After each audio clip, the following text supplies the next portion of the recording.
নমস্কার, আমি মৌ। আমার নতুন একটি ভিডিওতে আপনাদের অনেক অনেক স্বাগত জানাই। আজ বানাবো আমুদি মাছের ঝাল।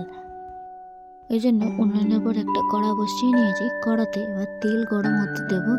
তেলটা গরম হয়ে গেলে একে একে মাছগুলো সব ভেজে নেব।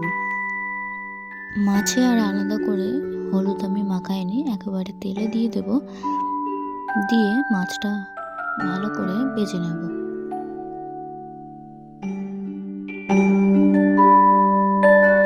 সব মাছ একেবারে না দিয়ে 3-4 পিস করে মাছ দিয়ে আমি ভেজে নেব। সব মাছ একেবারে দিয়ে দিলে তাহলে মাছ কড়ার সাথে লেগে যেতে পারে, নাহলে মাছ একে অপরের গায়ে লেগে যেতে পারে। ওই জন্য আমি 3-4 পিস করে ভেজে নেব। আমার সব মাছ ভাজা শেষ হয়ে গেছে। এবারে যে কড়াইতে মাছ ভেজে রেখেছিলাম সেই কড়াইতে সামান্য পরিমাণ তেল দিয়ে, তেলটা গরম হলে তার মধ্যে এবারে দিয়ে দেবো পেঁয়াজ কুচি, দিয়ে দেবো লঙ্কা কুচি, দিয়ে ভালোভাবে পেঁয়াজটা লাল লাল করে ভেজে নেব।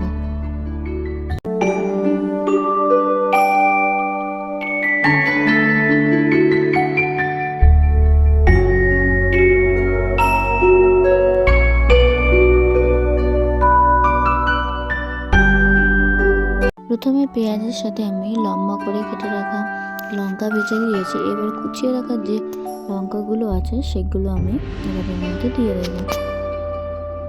দিয়ে পেঁয়াজটা আরও 5 মিনিট মতন লাল লাল করে ভেজে নেব।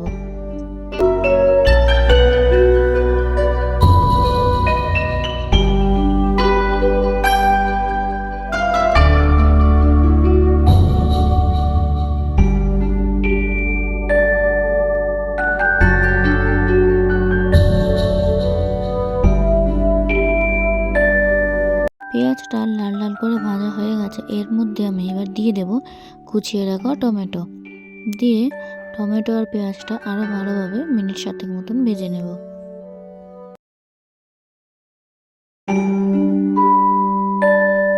টমেটো আর পেঁয়াজটা ভালোভাবে ভাজা হয়ে গেছে। এবার এর মধ্যে বেটে রাখা আদা ও রসুন দিয়ে দেব। দিয়ে আরও মিনিট 5 মতন ভেজে নেব, যাতে এর মধ্যে থেকে আদা আর রসুনের গন্ধটা খুব ভালোভাবেই চলে যায়। আদা রসুনটা খুব ভালোভাবেই ভাজা হয়ে গেছে। এরপর এর মধ্যে দিয়ে দেব প্রতিদিনের যে মশলা, যেমন নুন, হলুদ গুঁড়ো, ধনের গুঁড়ো, জিরের গুঁড়ো দিয়ে খুব ভালোভাবে কষিয়ে নেব যতক্ষণ না এই মশলা থেকে তেল ছেড়ে আসছে।